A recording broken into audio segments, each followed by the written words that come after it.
बिस्मिल्लाहिर्रहमानिर्रहीम। या अय्युहल्लज़ीना आमनू कुतिबा अलैकुमुस्सियाम कमा कुतिबा अलल्लज़ीना मिन क़ब्लिकुम लअल्लकुम तत्तक़ून अय्यामा मादूदात फमन काना मिनकुम मरीज़न औ अला सफ़रिन फ़इद्दतुम मिन अय्यामिन उख़रा व अलल्लज़ीना युतीक़ूनहु फ़िद्यतुन तआमु मिस्कीन फमन ततव्वा खैरन फहुवा खैरुल लहु व अन तसुमू खैरुल लकुम इन कुंतुम तअलमून। शहर रमज़ान अल्लज़ी उन्ज़िला फ़ीहिल क़ुरआन हुदल लिन्नासि व बय्यिनातिन मिनल हुदा वल फ़ुरक़ान फमन शहिद मिनकुमुश शहर फ़ल्यसुमहु व मन काना मिनकुम मरीज़न औ अला सफ़रिन फ़इद्दतिन मिन अय्यामिन उख़रा युरीदुल्लाहु बिकुमुल युस्रा वला युरीदु बिकुमुल उसरा वलितुकमिलुल इद्दता वलितुकब्बिरुल्लाह अला मा हदाकुम लअल्लकुम तशकुरून। व इज़ा सअलका इबादी अन्नी फ़इन्नी क़रीबुन उजीबु दाअवतद दाई इज़ा दआनी फ़ल्यस्तजीबू ली वलयुमिनु बि लअल्लहुम यशकुरून। बिस्मिल्लाहिर्रहमानिर्रहीम। अल्हम्दुलिल्लाहि रब्बिल आलमीन। సమస్త స్తోత్రములు సకల లోకములకు ప్రభువు, పాలకుడు, పోషకుడు, సర్వ సృష్టికర్త అయిన అల్లాహ్కి మాత్రమే చెల్లుతాయి. తమాం తారీఫే అల్లాహ్కి. సోదరులారా, ఈ సందర్భంగా నేను మీ ముందు చెప్పబోయే అంశము ఉపవాసాలు, వాటి ఆదేశాలు. మరి దీనికి సంబంధించి నేను ప్రారంభంలో సూర్య బకరా 2వ అధ్యాయం ఆయత్ నంబర్ 183 నుంచి 186 4 ఆయతులు పఠించారు. ఈ 4 ఆయతుల్లో అల్లాహ్ సుబ్హానహు వ తఆలా ఉపవాసాలు, వాటి ఆదేశాల గురించి హుకుం నాజిల్ చేశాడు. ఇంకా ఉపవాసాల యొక్క ఘనత గురించి చెప్పాడు. ఉపవాసాలు ఎన్ని రోజులు పెట్టాలి అనే విషయాన్ని కూడా ఇక్కడ అల్లాహ్ సుబ్హానహు వ తఆలా వివరించాడు. ఇంకా ఎవరు ఉపవాసాలు పెట్టాలి, ఎవరు పెట్టకపోయినా పర్వాలేదు, పెట్టకపోతే ఫిదియా ఏంటి చెప్పాడు. ఉపవాసం ఎందుకు ఉండాలి చెప్పాడు. ఇంకా దువా యొక్క గొప్పతనం గురించి కూడా అల్లాహ్ సుబ్హానహు వ తఆలా ఈ ఆయతలో చెప్పాడు. కాబట్టి సోదరులారా, వీటి గురించి మనం ఇప్పుడు తెలుసుకోవాల్సిన అవసరం ఉంది. ఎందుకంటే రంజాన్ యొక్క ఘనత, అల్హమ్దులిల్లాహ్, ఉపవాసాలు, వాటి ఆదేశాలు, వీటి గురించి మనం తెలుసుకోవాల్సినటువంటి అవసరం ఉంది. తద్వారా మనలో విశ్వాసము తాజా అవుతుంది. కాబట్టి సోదరులారా, వీటి గురించి నేను ఈ జుమ్మాలో చెప్పడానికి ప్రయత్నిస్తాను. సోదరులు శ్రద్ధగా అర్థం చేసుకోవాలి. మరి వీటి విషయంపై నేను మీ ముందు ఈ ఆయతులు పఠించాను. ఇందులో మొదటిగా అల్లాహ్ సుబ్హానహు వ తఆలా చెప్తున్నాడు, యా అయ్యుహల్లజీనా ఆమనూ కుతిబా అలైకుముస్సియామ్ కమా కుతిబా అలల్లజీనా మిన్ क़ब्लिकुम లఅల్లకుం తత్తకూన్. ఓ విశ్వాసులారా, ఉపవాసం మీపై విధి అయింది. ఏ విధంగా అయితే మీకు పూర్వం మీ పూర్వీకులపై విధి అయిందో ఆ విధంగానే మీపై కూడా విధి అయింది. తద్వారా మీలో భయభక్తులు పెంపొందే అవకాశం ఉంది అని అన్నాడు. చూడండి, ఈ ఆయత్ని మనం అర్థం చేసుకున్నట్టయితే, ఈ ఆయత్ ఎప్పుడు అవతరణ జరిగింది? దైవప్రవక్త ముహమ్మద్ సల్లల్లాహు వారు మక్కా నుంచి మదీనా హిజ్రత్ చేసిన తర్వాత జంగే బదర్ జరిగింది. విశ్వాసులు కేవలం 313 మంది, అవిశ్వాసులు 1000 మంది. అల్లాహ్ సుబ్హానహు వ తఆలా ఈ విజయం విశ్వాసులకు ఇచ్చాడు. అల్హమ్దులిల్లాహ్, 313 మందితో 1000 మందిని జయించాడు విశ్వాసం. ఎప్పుడైతే అల్హమ్దులిల్లాహ్ ఈ యొక్క జిహాద్ జరిగిందో ఆ మైదానంలోనే అల్లాహ్ సుబ్హానహు వ తఆలా ఈ ఆయత్ అవతరణ జరిపించాడు.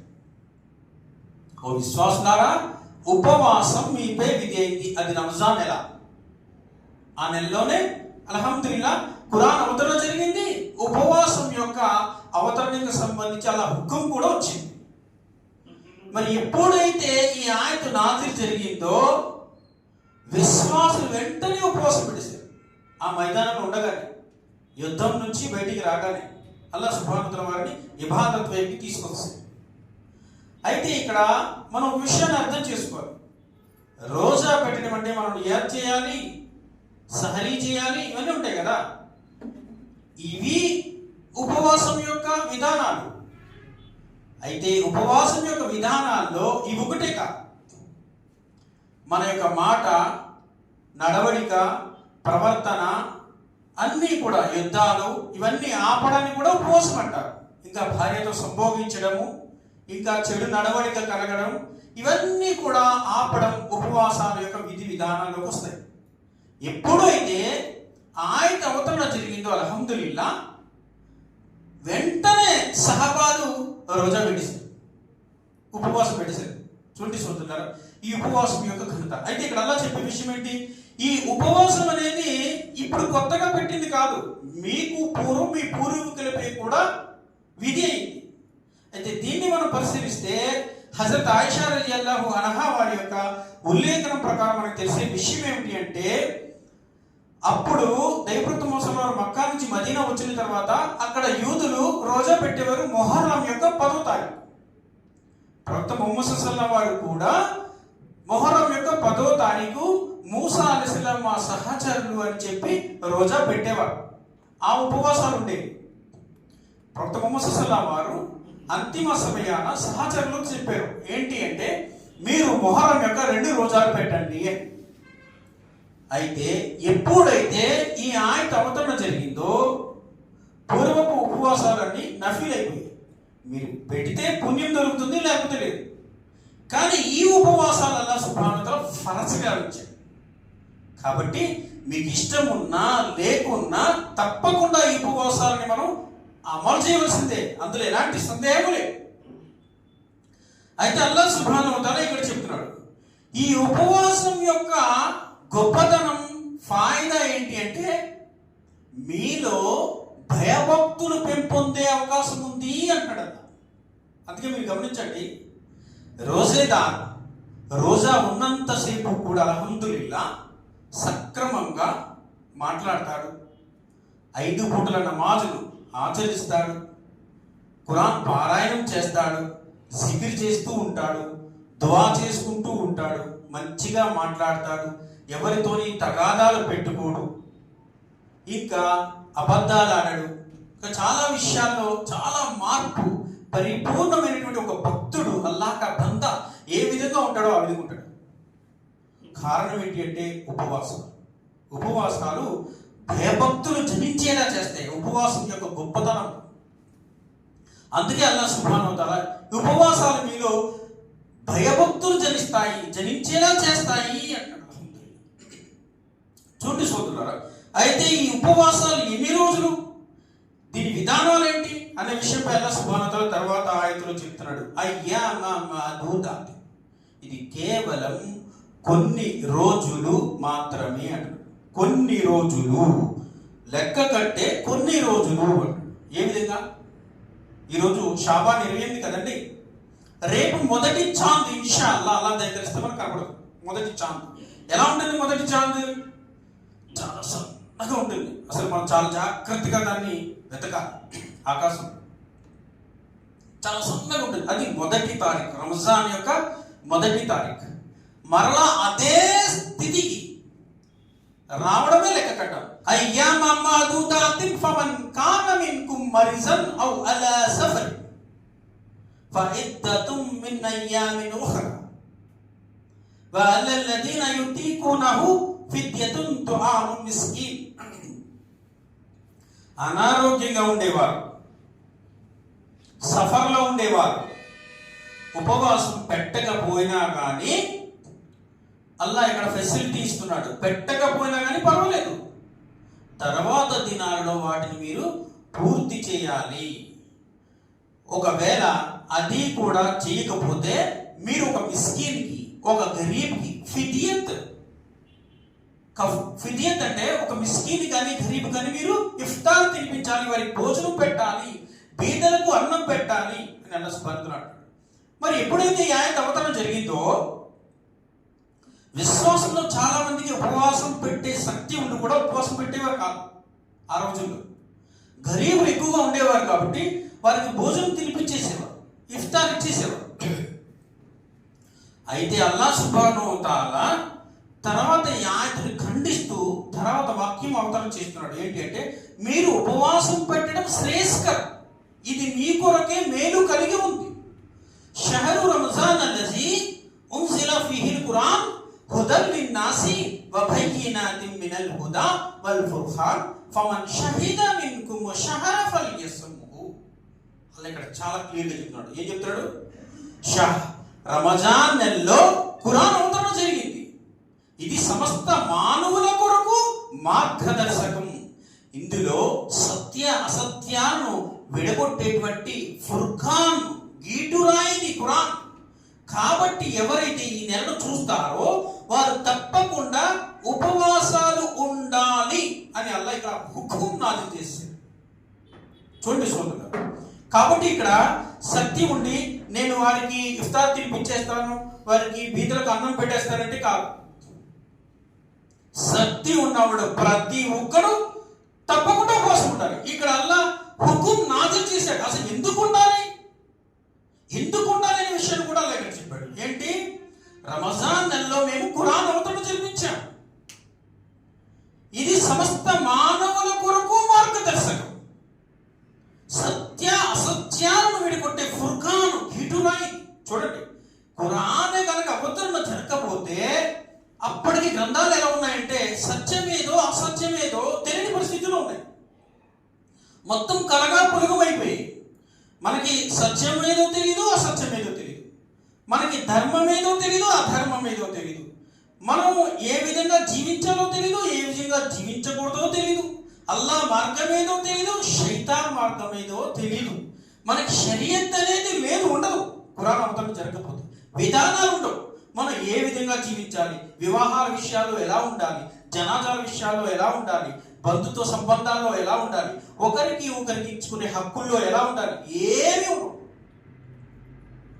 అందుకే అల్లాహ్ సుబ్హానహు వ తఆలా ఒక సక్రమమైనటువంటి పద్ధతిని, క్రమశిక్షణని ఇక్కడ ఈ భూమి మీద పెట్టడానికి ఈ ఖురాన్ని అవతరణ జరిపించాడు, సత్యాన్ని తెలియపరిచాడు.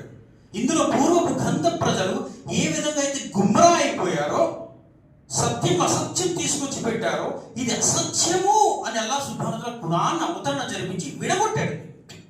అందుకే ఇది ఫుర్ఖాన్ అన్నాడు, గీటురాయి అన్నాడు. గీటురాయి అంటే ఏంటి? గీటురాయి అంటే బంగారాన్ని తీసుకుని గీటితే అది ఒరిజినలా డూప్లికేటా, ఇంకా దాని యొక్క క్యారెక్టర్ ఏ స్థాయిలో ఉంది, ఏ స్థితిలో ఉంది, దాని వాల్యూ అంతా చెప్పేదాన్ని గీటురాయి అంటారు. ఖురాన్ కూడా అల్లాహ్ సుబ్హానహు వ తఆలా గీటురాయితో పోల్చాడు. ఇది అసత్యాన్ని విడగొడుతుంది. అంత గొప్ప గ్రంథాన్ని అల్లాహ్ సుబ్హానహు వ తఆలా ఈ ఉమ్మతికి ఇచ్చాడు. అందుకే అల్లాహ్ ఏమంటున్నాడు? సమస్త మానవుల కొరకు ఇది మార్గదర్శకము అంటున్నాడు. కాబట్టి సమస్త మానవులకు ఇది మార్గదర్శకంగా అల్లాహ్ ఈ ఉమ్మతికి ఇచ్చాడు. కాబట్టి మీరు ఆయనకి కృతజ్ఞత తెలుపుతూ ఈ ఉపవాసాలు ఉండాలి, ఈ నెలలో ఉపవాసాలు ఉండాలి అన్నాడు.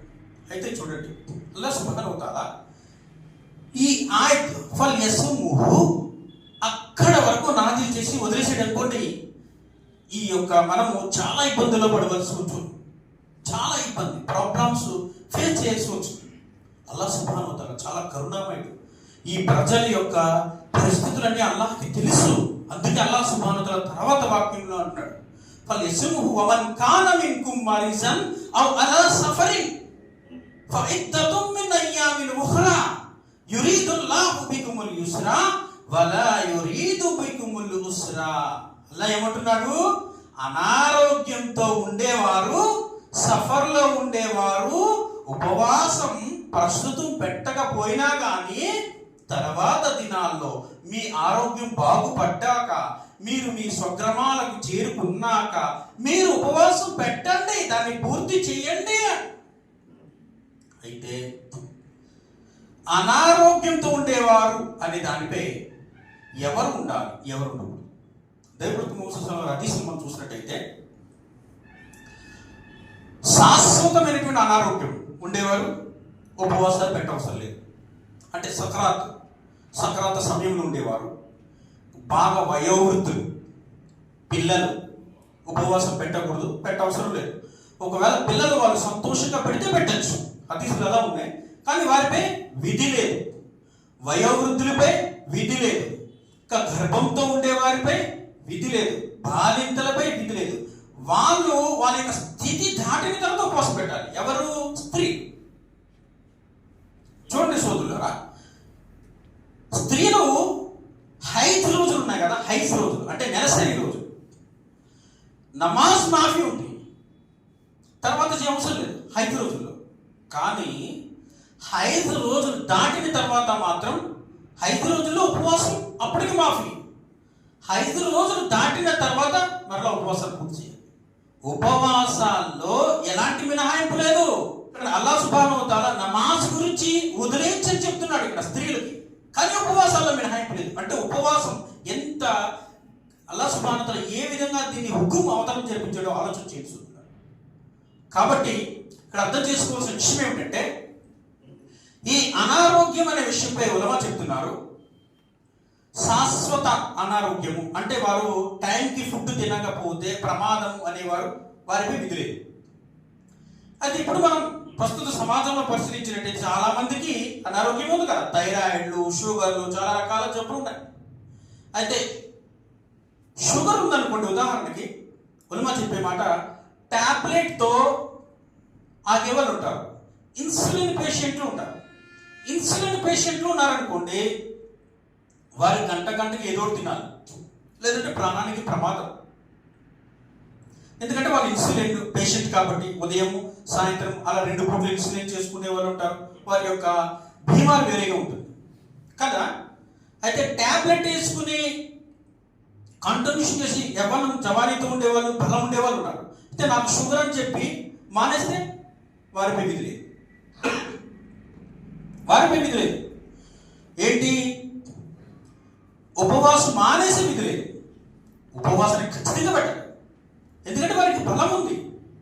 ఇన్సులిన్ పేషెంట్ ఉండి వారు చేయలేరు అన్న వారికి ఉపవాసంపై విధి లేదు. ఈ విషయాన్ని అర్థం చేసుకోవాలి. ఇలాంటి అనారోగ్యంపై ఇలాంటి విషయాలు కొంతమంది క్యాన్సర్ పేషెంట్లు ఉంటారు, వాళ్ళు చేయకపోయినా పర్లేదు, ప్రాణానికి ప్రమాదకరం కాబట్టి చిన్న చిన్న అనారోగ్యాలు, చిన్న చిన్న జబ్బులను ఒక్క చెప్పి ఉపవాసాలు వదిలేస్తే అది ఇస్లాం అంగీకరించదు.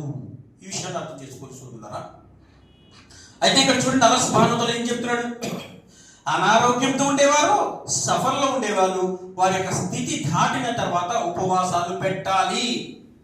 దీని ద్వారా యురీదుల్లాహు బికుముల్ యుస్రా, మీకు సౌలభ్యాన్ని ఏర్పాటు చేస్తున్నాము, వలా యురీదు బికుముల్ ఉస్రా, తద్వారా మిమ్మల్ని కష్టపెట్టడం అనేది అల్లాహ్ ఉద్దేశం కాదు, కష్టపెట్టదలుచుకోలేదు అని అల్లాహ్ సుబ్హానహు వ తఆలా చెప్తున్నాడు. చూడండి సోదరులారా, ఈ ఉపవాసం ద్వారా మీకు సౌలభ్యాన్ని ఏర్పాటు చేస్తున్నాము, దీని ద్వారా మిమ్మల్ని కష్టపెట్టదలుచుకోలేదు, అల్లాహ్ ఉద్దేశం కాదు అని అల్లాహ్ ఈ ఆయనలో చెప్తున్నాడు.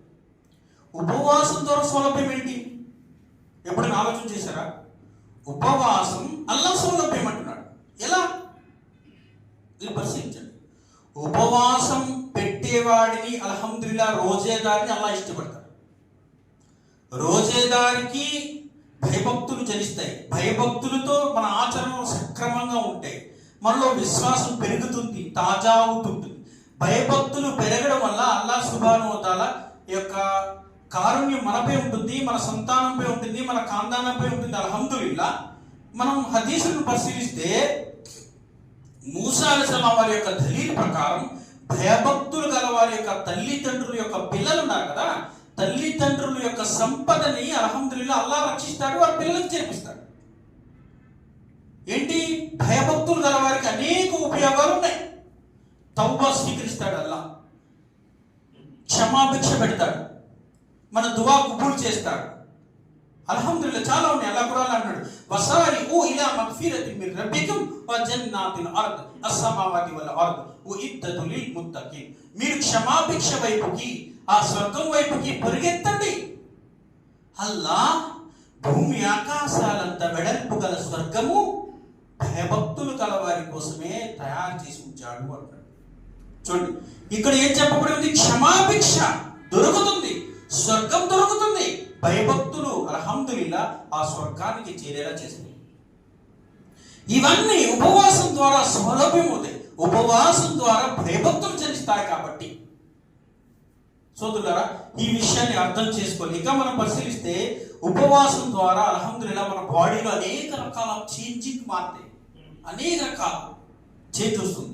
మన కొలెస్ట్రాల్ కరుగుతుంది, మన హార్ట్ సరైన విధంగా కొట్టుకుంటుంది హార్ట్, ఇంకా మన బాడీలో ఆర్గాన్స్ సరైన విధంగా ఉంటాయి అల్హమ్దులిల్లా.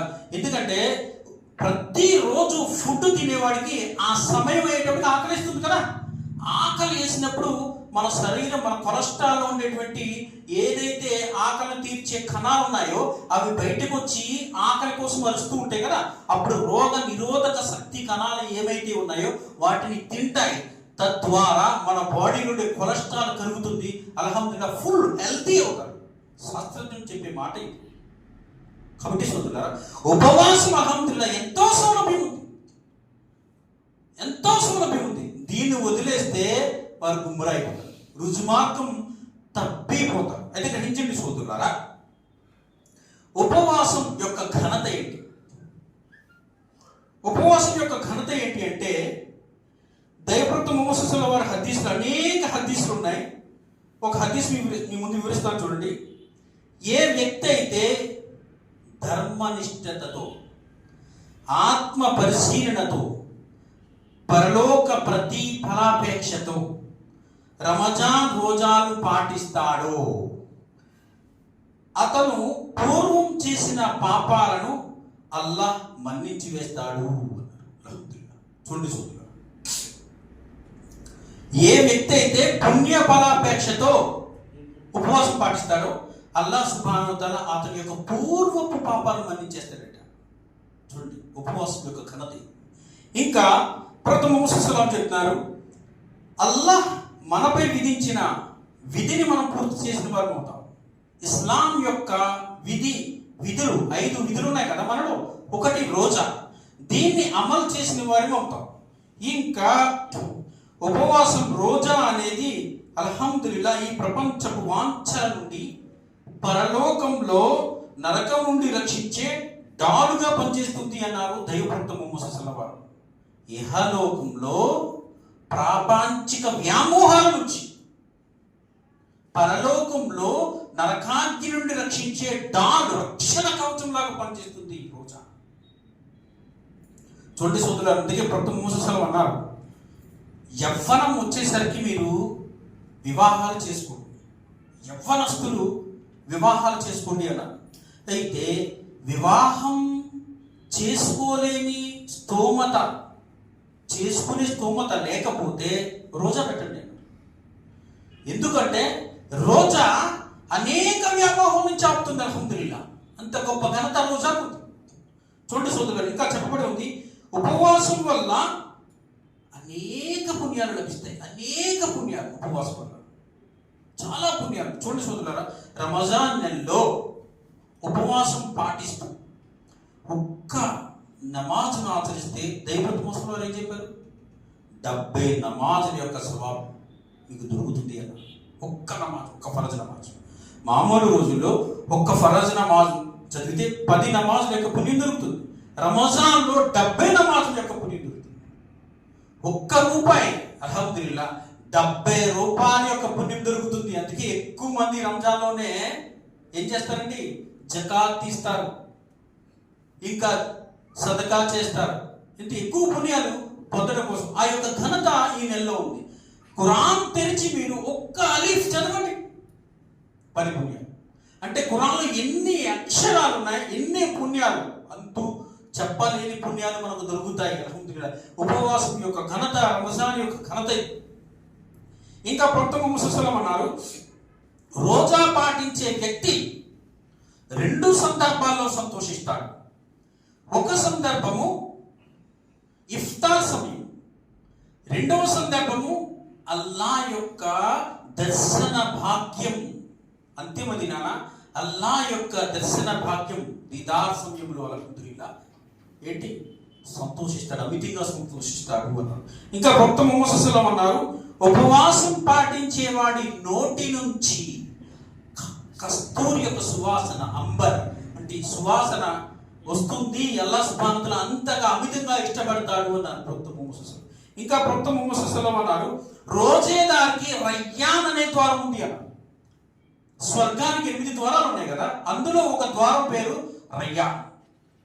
రయ్యాన్ అంటే అక్కడ అనేక పానీయాలు దొరికే ప్రదేశాన్ని రయ్యాన్ అంటారు. ఎందుకంటే రోజేదారు ఎక్కువగా దేనికి బాధపడుతుంటాడు అంటే దాహానికి బాధపడుతూ, దాహం ఎక్కువ వేసుకుంటుంది కదా. మరి అల్లాహ్కి భయపడుతూ ఎవరైతే దాన్ని ఆపుతూ జిక్ర్ చేస్తూ గడుపుతారో అల్లాహ్ సుబ్హానహు వ తఆలా వారికి అంతిమ దినాన రయ్యాన్ అనే ఎక్కువ పానీయాలు, రకరకాల పానీయాలు ఎన్నైతే ఉంటాయో అంతకు మించిన పానీయాలు అల్లాహ్ సుబ్హానహు వ తఆలా ఆ దొరికే ప్రదేశానికి మార్గాన్ని ఇస్తాడట. అల్హమ్దులిల్లాహ్.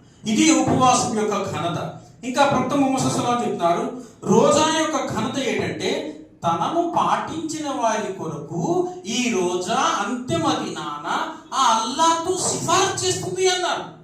ఓ అల్లాహ్, ఇతను నీకు భయపడి రోజా పెట్టేవాడు, నీకు భయపడి ఉపవాసం ఉండేవాడు, ఆగేవాడు, ఇతని వాంఛలను ఆపుకునేవాడు, కాబట్టి జన్నత్ ప్రసాదించుమని దువా చేస్తుంది అన్నారు ప్రవక్త ముహమ్మద్ సల్లల్లాహు అలైహి వసల్లం. ఇంకా ప్రవక్త ముహమ్మద్ సల్లల్లాహు అలైహి వసల్లం అన్నారు, ఒక్క రోజా ఎంత గొప్ప ఘనత కలిగి అంటే అంతిమ దినాన ఒక్క ఉపవాసం యొక్క ఘనత వాడి యొక్క ముఖము నరకాకి నుంచి 70 సంవత్సరాల కాలం పాటు దూరం చేస్తుంది అంట. అంత గొప్ప ఘనత రోజా ఉంది. అంటే ఒక ఉపవాసం పెట్టేసి వదిలేస్తే కాదండి, ఘనత ఉంది అంతే. రంజాన్ యొక్క 30 రోజుల ఉపవాసం ఖచ్చితంగా పెట్టవలసిందే, ఇందులో ఎలాంటి సందేహము లేదు. అయితే చూడండి, ఇంకా ప్రవక్త ముహమ్మద్ సల్లల్లాహు అలైహి వసల్లం అన్నారు, రమజాన్ ఉపవాస వ్రతం పాటించే ప్రతి ముస్లిం చేసే దువా తప్పనిసరిగా స్వీకరించబడుతుంది. అందుకే ఇఫ్తార్ సమయంలో దువా తిరస్కరించబడుతున్నారు ప్రవక్త ముహమ్మద్. ఇఫ్తార్ సమయంలో చేసే దువా తప్పకుండా అంగీకరింపబడుతుంది అన్నారు ప్రవక్త ముహమ్మద్. రంజాన్ రోజాలు పాటించే వ్యక్తి పరలోకంలో సత్యసంధులతో షహీదులతో పాటు ఉంటాడట. చూడండి సోదరులారా, అమరులతో ఉంటాడని హదీస్ చెప్పబడింది. అంత గొప్ప ఘనత ఉపవాసానికి, రోజేదారికి ఉంది. కాబట్టి సోదరులారా, ఈ ఉపవాసాన్ని మనం తప్పకుండా అమలు చేయాలి, ఆచరించాలి. అల్లాహ్ ఆజ్ఞ ఇది, ఇందులో ఎలాంటి మార్పు, ఎలాంటి ఇది లేదు. కేవలం నా మనోవాంఛలకి, నా సరదాలకి, దానికి దీనికి వదిలేసుకున్నామంటే వాడు గుమ్మరైపోయింది. ఎందుకంటే ప్రవక్త ముహమ్మద్ సల్లల్లాహు అలైహి వసల్లం చెప్తున్నాడు, మొదటి మెంబర్ ఎక్కగానే ఆమీన్ అన్నారు. మనం చాలాసార్లు హదీస్ వినే ఉంటాం. రెండో మెంబర్ ఎక్కగానే కూడా ఆమీన్ అన్నారు. మూడో మెంబర్ ఎక్కగానే కూడా ఆమీన్ అన్నారు. సహచరులు అడిగారు ప్రవక్త ముహమ్మద్ సల్లల్లాహు అలైహి వసల్లం, ఓ దైవ ప్రవక్త, ఇప్పుడు మీరు విచిత్రంగా మెంబర్ ఎక్కినప్పుడు ప్రతిసారి ఆమీన్ ఆమీన్ అన్నారు ఏంటి అని. ప్రవక్త ముహమ్మద్ సల్లల్లాహు అలైహి వసల్లం చెప్పారు, మొదటి మెంబర్ ఎక్కినప్పుడు జిబ్రీల్ దైవదూత వచ్చారు, వచ్చి మొహమ్మద్ అని ఎప్పుడైతే పేరు వచ్చిందో మీపై దరూద్ పఠించారు, లేదా సల్లల్లాహు అలైహి వసల్లం అని చెప్పాలి. ఎవరైతే అలా చెప్పలేదో వారు వినాశనమవుగాక అన్నారు. దైవదూత మోసలవారు ఆమీన్ అని. కాబట్టి సోదరులారా, మొహమ్మద్ అని పేరు రాగానే దరూద్ చెప్పాలండి, లేదా సల్లల్లాహు అలైహి వసల్లం, అల్లాహ్ యొక్క శాంతి ఆయనపై కురిపించుగా కానీ దువా చేయాలి. ఇది మీ నోటంట చాలా మందిలో రావట్లేదు. అలా అయితే కష్టం కదా. మొదటి దాంట్లోనే శపించబడుతున్నారు, విషయాన్ని అర్థం చేసుకో. రెండో మెంబర్ ఎక్కినప్పుడు ఎవరి వృద్ధాప్యంలో అయితే తల్లిదండ్రులు ఉండి వారికి సేవ చేయలేదో వారు వినాశనమవుగాక అన్నారు. వృద్ధులైనటువంటి తల్లిదండ్రులకు సంతానం యొక్క బాధ్యత ఏంటి అంటే వారికి సర్వీస్ చేయాలి, వారికి సేవ చేయాలి. వారి సేవలోనే అల్హమ్దులిల్లాహ్ జన్నత్ ఉంది అన్నారు ప్రవక్త ముహమ్మద్. వృద్ధాప్యంలో ఉండేటువంటి తల్లిదండ్రుల యొక్క సేవలోనే జన్నత్ ఉంది. అది లేదంటే నాశనం అయిపోతాడు. వాడు ఎంత కోటీశ్వరుడైనా, ఎంత గొప్ప అధికారైనా, ఇస్లాం చెప్పే గొప్ప ముఖ్య సూత్రం. మూడో మెంబర్ ఎక్కని ప్రవక్త ముహమ్మద్ వారు ఏం చెప్పారు, ఎవరి జీవిత కాలంలో రమజాన్ నెల వచ్చి దాన్ని పుణ్యాన్ని పొందలేదో వాడు వినాశనమవుగాక అన్నారు. రంజాన్ యొక్క గొప్పతనం అది సోదరులారా. ఎవరి జీవిత కాలంలో రమజాన్ నెల వచ్చి దాన్ని పుణ్యాలు పొందలేదో వాడు వినాశనం అయిపోతాడు. అన్ని పుణ్యాలు అల్హమ్దులిల్లాహ్ రమజాన్ నెలలో పెట్టారు. కాబట్టి సోదరులారా, ఈ రోజుల్లో అల్హమ్దులిల్లా ఉపవాసాలతో అల్హమ్దులిల్లా అల్లాహ్కి కృతజ్ఞత తెలుపుతూ మనం పుణ్యాలు సంపాదించుకోవాలి. లేదంటే అంతకంటే దౌర్భాగ్యం ఇంకెవడు ఉంటాడు? ఈ ప్రపంచంలో రంజాన్ వచ్చి కూడా దాని పుణ్యాలు పొందకపోతే వాడంత దౌర్భాగ్యం ఎవడు? ఈ విషయాన్ని అర్థం చేసుకోవాలి సోదరులారా. కాబట్టి ప్రతి ఒక్కరు కూడా రోజాలు పెట్టారు, ఇందులో ఎలాంటి సందేహం లేదు. అయితే దౌర్భాగ్యం ఏంటంటే కొంతమంది రోజాలు పెట్టి గుమ్మరైపోతుంటారు, కొంతమంది రోజాలు పెట్టకుండా గుమ్మరైపోతుంటారు. చాలా మంది రోజా పెట్టే శక్తి ఉంటుంది కానీ రోజా పెట్టరు. వారి యొక్క వ్యాపారాలు అవ్వచ్చు, వారి యొక్క వ్యవహారాలు అవ్వచ్చు, ఏదనవచ్చు, ఆ విధంగా నాశనం అయిపోతుంటారు. కొంతమంది రోజాలు పెట్టి కూడా, రోజాలు పెట్టి నాశనం అయిపోయేది ఏంటండి? అవునండి, రోజా పెడతారు కానీ దాని సవాబు పొందరు. ఎందుకంటే రోజా అనేది ఎలా పెట్టాలి అనేది ఒక సిస్టమ్ ఉంటుంది కదా, ఆ సిస్టమ్ ప్రకారం ఉంటే దాని పుణ్యాలు పొందుతాం. పెట్టి కూడా సిస్టాన్ని సరైన విధంగా లేకపోతే ఎలా పొందుతాం? రంజాన్లో ఏం చేయాలి, ఏం చేయకూడదు, ఉపవాసం ఉండాలి, 5 పూటల నమాజులు ఖచ్చితంగా అమలు చేయాలి, ఖాళీ సమయంలో ఖురాన్ పారాయణం చేస్తూ ఉండాలి, జిక్ర్ చేస్తూ ఉండాలి, ఇంకా దువా చేస్తూ ఉండాలి, తాకరాత్రులు వస్తే వాటిని పూర్తి చేయాలి, ఇఫ్తార్ని అల్హమ్దులిల్లా త్వరపడాలి, సహరీని అల్హమ్దులిల్లా చేస్తూ ఉండాలి, ఇంకా మన మాట, మన నడవడిక, ప్రవర్తన అన్నీ కూడా పర్ఫెక్ట్గా ఉండాలి, ఎలాంటి చెడు వైపుకి వెళ్ళకూడదు, గీబత్ అస్సలు చేయకూడదు. రంజాన్ నెలలో పెద్ద దౌర్భాగ్యం ఏంటంటే వీటిలో మునిగిపోతూ ఉంటారు చాలా మంది. ఖురాన్ పూర్తి చేయాలి, 30 రోజులు ఖురాన్ పూర్తి చేయాలి. చూడండి, ఖురాన్ 30 పారాలు కదండి, రోజుకు ఒక పారా చదవాలి. అయితే రోజుకు పారా ఎలా చదవాలి? ఒకేసారి చదవలేరు కదా. ఒక పారాని ఏ విధంగా చదవాలి, దాని యొక్క విధానాలు ఏంటి, ఒక ప్లాన్ చేసుకోవాలి. నమాజ్ 5 నమాజులకి ఎన్ని రుకులు చదివితే మనం ఒక పారా చదవగలం, ఒక పారాకి ఎన్ని రుకులు ఉంటాయి. హాఫీజ్ ఉన్నారు, హాఫీజ్ని అడిగి అల్హమ్దులిల్లా ఈ విధంగా ఈ నెలని ఒక ప్లాన్ చేసుకుని పర్ఫెక్ట్ గా గడిపితే ఈ యొక్క రంజాన్ సవాబు దొరుకుతుంది, ఉపవాసాల పుణ్యాలు దొరుకుతాయి. అలా కాకుండా మన ఇష్టం వచ్చినట్టు మనం ఉంటామంటే ఎలా దొరుకుతాయి? కొంతమంది ఉంటారు మహానుభావులు, మేము ఉపవాసం ఉన్నాం కదా అని ఉదయం ఫజర్ నమాజ్ చదువుతారు, సహరి తింటారు, ఫజర్ నమాజ్ చదువుతారు, హ్యాపీగా పడుకుంటారు, జోరకు లేతారు, లేదా అసలు లేతారు, లేదా మగ్రిబ్ డైరెక్ట్ ఇఫ్తార్కి లేతాడు, సహరి తింటాడు, పడుకుంటాడు, ఇఫ్తార్కి లేస్తాడు. ఏంటి అటు ఉంటే ఏంటి, ఉండకపోతే ఏంటి? ఉపవాసం ఉంటే ఈ యొక్క కార్యక్రమాలు ఏవైతే చేస్తున్నామో, వ్యాపారాలు, పనులు ఏమైతే చూస్తున్నామో, మనము రోజా ఉంటూ వాటిని చేసుకుంటూ ఉండాలి. వాటిని చేసుకుంటూ ఉంటేనే ఉపవాసం యొక్క విలువ తెలుస్తుంది. మరి కొంతమంది ఉంటారు, మేము ఉపవాసం ఉన్నాం కదా, ఏం పని చేయాలో తెలియదు, మొబైల్ తెస్తారు. మొబైల్ తీసి ఒకటి పబ్జీ స్టార్ట్ చేస్తాడు, ఒక ఫ్రీ ఫైర్ స్టార్ట్ చేస్తాడు, ఇంకోటి స్టార్ట్ చేస్తాడు. మొదలెట్టాడంటే ఫజర్ దగ్గర నుంచి జోహర్ వరకు అదే పని అంట, గంటలు. ఉపయోగం ఏంటి? నాకు తెలిసి అలాంటి వాళ్ళు ఉపవాసం ఉన్నా వదిలేసిన ఉంటాయి. ఎందుకంటే దైవ ప్రవక్త ఇక్కడ ఏం చెప్తున్నారు? రంజాన్ నెలలో మీరు ఖురాన్ పారాయణం చేయండి, దాన్ని పూర్తి చేయండి, జిక్ర్ చేయండి, దువా చేయండి. నేను పబ్జీలు ఆడుకుంటాను, ఫ్రీ ఫైర్లు ఆడుకుంటాను, అది చేసుకుంటాను, ఇది చేసుకుంటాను, పడుకుంటాను, ఇవన్నీ ఉంటాయి. ఎందుకు సోదరులారు? దానివల్ల ఏమైనా ఉపయోగం ఉందా? అది వినాశనానికి మూల కారణం తప్ప ఏమి లేదు. రంజాన్లో చేయకూడనటువంటి పెద్ద దౌర్భాగ్యం ఏంటంటే మొబైల్ వదిలేయాలి. అవసరమైతే దాన్ని తీసుకోవచ్చు, అవసరాన్ని బట్టి. ఏదో పెద్ద ఉలమా భయం వినొచ్చు. ఇది వదిలేసి నాశనం చేసే విషయాల వైపుకి వెళ్ళిపోతే, వ్యర్థమైన విషయాల వైపుకి వెళ్ళిపోతే అది ఏంటి? మన రంజాన్ ఏ స్థాయిలో మనం గడుపుతున్నాం అర్థమవుతుందా అండి? ఏమన్నా అర్థమవుతుందా? అల్లాహ్ సుబ్హానహు వ తఆలా ఖురాన్లో ఏమంటున్నాడు? ఖద్ అఫ్లహల్ ముమినూన్, సూర అల్ ముమినూన్ చదవండి, 3 ఆయతలు. ఖద్ అఫ్లహల్ ముమినూన్ అల్లజీనా హుమ్ ఫీ సలాతిహిమ్ ఖాషిఊన్ వల్లజీనా హుమ్ అనిల్ లగ్వి ముఆరిదూన్. నిశ్చయముగా సాఫల్యం పొందే విశ్వాసులు వారు తమ నమాజులలో అనుకువ కలిగి ఉంటారు, ఇంకా వ్యర్థమైన విషయాలను విడిచిపెడతారు అంటాడు అల్లా. ఈ సూరాలో 10 వాక్యాలు చెప్పినాడు. స్వర్గానికి వెళ్ళే వారసుల గురించి చెప్పాడు. 10 ఆయతులో స్వర్గానికి వెళ్ళే వారసుల యొక్క గుణగణాలు చెప్పాడు.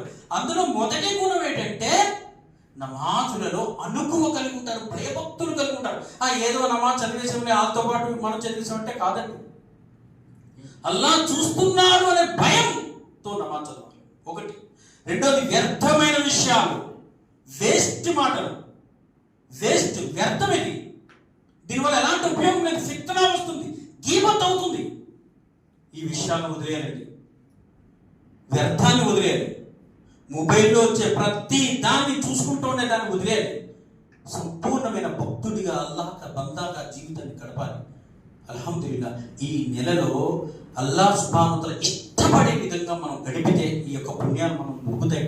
ఈ పుణ్యాలు మనం అనుకుంటున్నాం, ఈ పుణ్యాల గురించి మనం అనుకుంటున్నాం, రంజాన్ పుణ్యాలు మనకే కదా, కొంచెమే కదా అనుకుంటున్నాం. లేదు సోదరులారా, దీని యొక్క పుణ్యాలు తర్వాత ఫ్యూచర్ మన కుటుంబాన్ని, మన ఖాందాన్ని, మన పిల్లలకి, మన యొక్క సంతానాన్ని, మన తల్లిదండ్రులకు ఎంతమందికి దీని యొక్క మేలు చేకూరుతాయో అర్థం చేసుకుంటే ఎంతో గొప్పతనం వస్తుంది.